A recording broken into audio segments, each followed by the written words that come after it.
Mexico is a predominantly Catholic country. In fact, about 80% of the 130 million people who live here in this country are of the Catholic faith. With that said, it might surprise you that there's a small but mighty presence of people practicing Judaism here in Mexico. Some of whom are ethnically Mexican, like this man, Mario Moya, a classically trained musician I met while visiting central Mexico. In this video, you'll learn about some of the obstacles that someone like Mario faces in light of his faith. To do a conversion in Mexico is almost impossible. It's impossible. People has to go to the States or a place where it's more, the conversions are more open and return as a Jew. And even if you do that, they might tell you, you are Jewish, but that's not a requisite to be a part of the community. You have to be Jewish plus be one of the son or the daughter of one of the members. Along with some of the rewards. There's one Orthodox rabbi, and there is the conservative community. Mm-hmm. But there's a Jewish cemetery, and the next Jewish cemetery from here, San Miguel, is until Mexico City or Monterrey. So it's a very curious city at the end.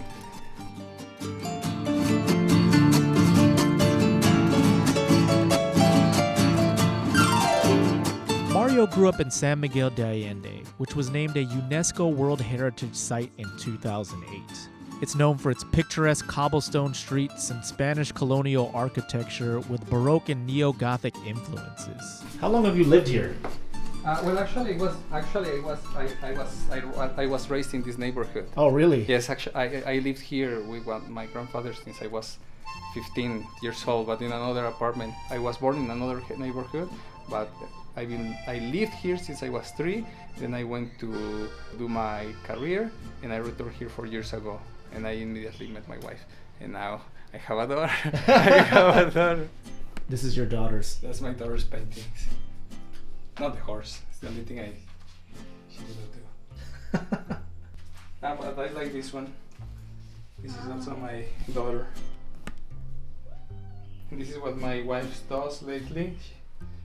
So what is she? She's just a general artist? No, she's a biologist. Oh, okay. Not biologist.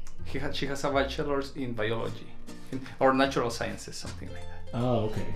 Yeah, but she does this. She also does. There she is. Oh, and she can sing. Yeah, she's the one who showed me, introduced me to Mexican son. I used to play only Baroque and classical music.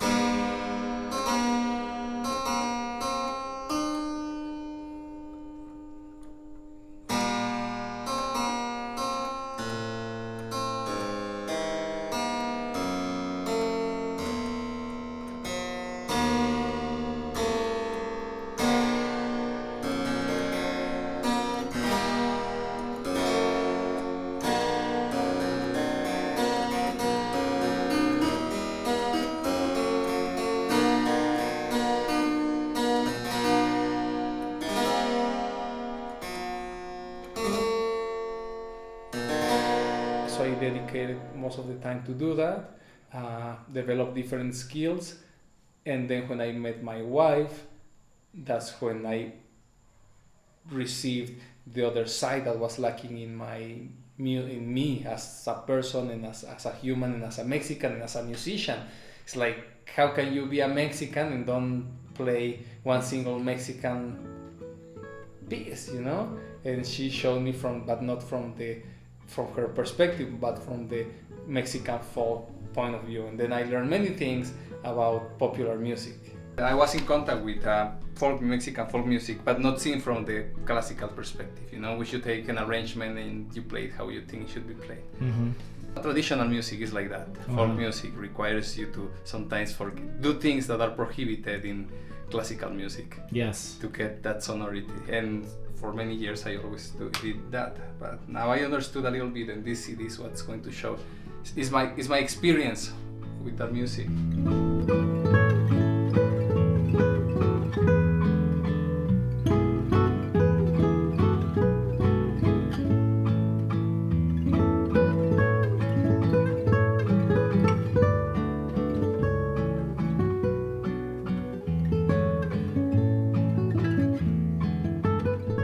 Jewish in Mexico is not like in the States, you know. The communities here are much more reduced.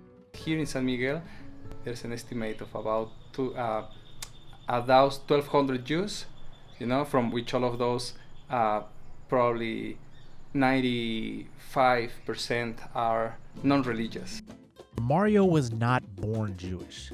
So how does a man born into a country where it's predominantly Catholic convert to Judaism? My mother had contact with a Christian Jewish movement when she was young. My mother converted to this movement. She was one of the starters in which is a reconciliation. It's called Camino Neocatecumenal. And when you go to the page, it says that it's a reconciliation between the ancient Israel and the modern Christianism, you know? It's like trying to find like where the story is distorted, you know? And so that's how I learned some of my first Jewish learnings, you know, because it was a Christian Jewish path. And since I really never had like contact with or a feeling for Jesus, Judaism was like just good. When I was 11, I worked for a Jewish family. We used to bake pita bread on weekends, on Sundays. And the first person who loaned me his keyboard to practice when I was 15 was also a Jewish friend. He's my friend still. It was a religion that you felt connected to. Yes, exactly. You were able to relate to. Exactly. More. Exactly. Intellectually, first of all, because there are no dogmas, you know. In Judaism, there's no dogma. You can believe whatever you want. There's something that you must do, but this is your decision if you do it. Like, you know, there's a way of doing Shabbat. There are things that are specific to not be done, but the relationship with you and God is your problem, you know? This kind of freedom from strict dogmas, though, doesn't come without some costs. There have been many times when Mario has felt quite misunderstood of being Jewish in Mexico. Look, being Jewish in Mexico is so awkward because really the Inquisition worked so much to destroy everything that now Mexico is a very Catholic country. But when you think, it's like, how did it become such a Catholic country? It's because they murder all the Jews at the stake.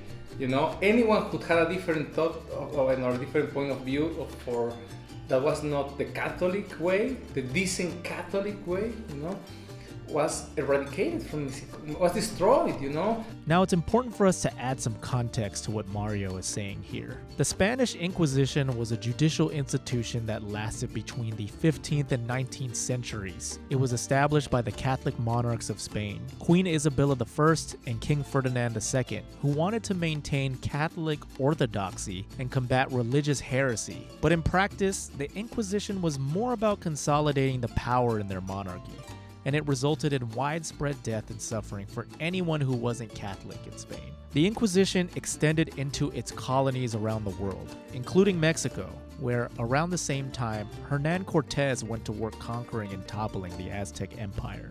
After establishing their rule in Mexico, the Spanish brought not only their culture but their strict religious policies too. Besides subjugating the natives, the Spanish made life uncomfortable for Spanish Jews, many of whom actually helped to colonize Mexico on their behalf in the first place. For example, the first Jew known to arrive in the New World was a man by the name of Hernando Alonso, a carpenter who built the brigs of Hernán Cortés's ships. In spite of his service to the Spanish Empire, Hernando earned the dubious distinction of becoming the first person in the New World to be burned at the stake, due to his Jewish background. The idea of many people of being Jewish, you know, is what they hear from the Catholic Bible. Like the people who sold, or I don't know how the story goes, but you know, it's like the people who preferred a thief than Jesus. So you know, it's like really awkward. You know, it's like you are evil. Like you being Jewish in Mexico is something that just did not exist until the beginning of the past century. Despite the constant threat of persecution, the Jewish community persisted and grew in number during Mexico's colonial period. It's estimated during the 17th century there were between 2,000 and 3,000 Jews living in New Spain. And that's a significant figure, considering the population of non-indigenous residents was an estimated 20,000 people. Fast forward to the late 19th and early 20th centuries, and the seeds of today's Jewish community that Mario is a part of started forming in Mexico. Why are there more Jewish people here? Because a lot of people is from New York, maybe? Mario is on the right track there with his thinking, but there's a little bit more to it than that. You see, San Miguel has historically been a hub for non-Mexicans for close to 100 years, especially Americans, Canadians, and Europeans. That's because in 1937, a 27-year-old Chicago native named Sterling Dickinson arrived there. Dickinson was a co-founder of an art institute that recruited hundreds of young American vets to study in central Mexico. San Miguel, most of the time, I think, worked through history. It was just a place where people would pass by. But now there's a lot of people here. And so with a reputation for welcoming outsiders, it makes sense that a Jewish community consisting mostly of expats from the US and Canada will grow significantly in San Miguel. A few months ago, I was at a meal and someone from Mexico City, who was a Jewish woman, I said, well, the experience was good of being Jewish here in San Miguel. And she said, oh, that's because you are in San Miguel. She said, you know, if I had been in Mexico City, it would have been a complete different story. You know, in Mexico City, sometimes communities are divided very differently. You know, they are divided, first of all, by where they come from, but also, so you have Ashkenazi Jews and Sephardic Jews, but then the Sephardic Jews are divided of where's their origin. And so, you know, they are very, very tight communities, for what I know and for what I've spoken. Sometimes they don't allow members of another Jewish communities to go to another community. So imagine, but now the young people cannot tolerate these things. They don't make sense to them, neither for women, you know, like being just someone who doesn't count, you know, to pray, you know, this doesn't make sense. So I think it's going to be interesting, like how that's going to be in the future. But here in San Miguel, our Jewish community is very open, like really, really, really, really open, and that's cool.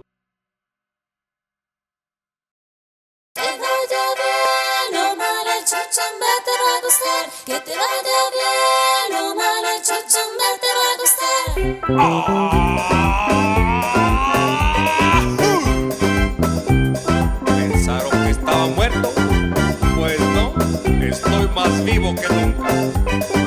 El baile de los ombligos ha regresado y es para quedarse.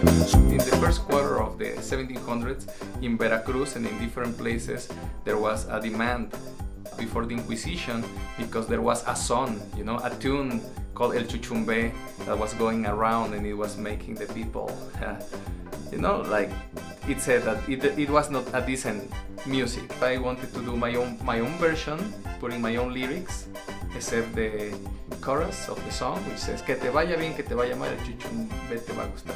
May you do good, may you do bad, you will enjoy the chuchumbe, you know? And so it's dedicated to all of those people and texts that the Inquisition, you know, took with violence. And I just don't think the Inquisition was something good. So this is dedicated to all of those Jews, Gypsies, Arabs, Black people, Indians that had to suffer because of the chuchumbe. Because nowadays, we can dance it, and so this is what my song is about. You know, it's a lively song to highlight that influence. When you step off the beaten path and explore beyond the margins, you get to meet someone unique like Mario. Mario's experience to me is a representation of Mexico's rich cultural fabric. Now, it may not mirror the majority in Mexico, but to me, that doesn't make it any less valid. To me, it's an important example of how seemingly opposing perspectives can coexist.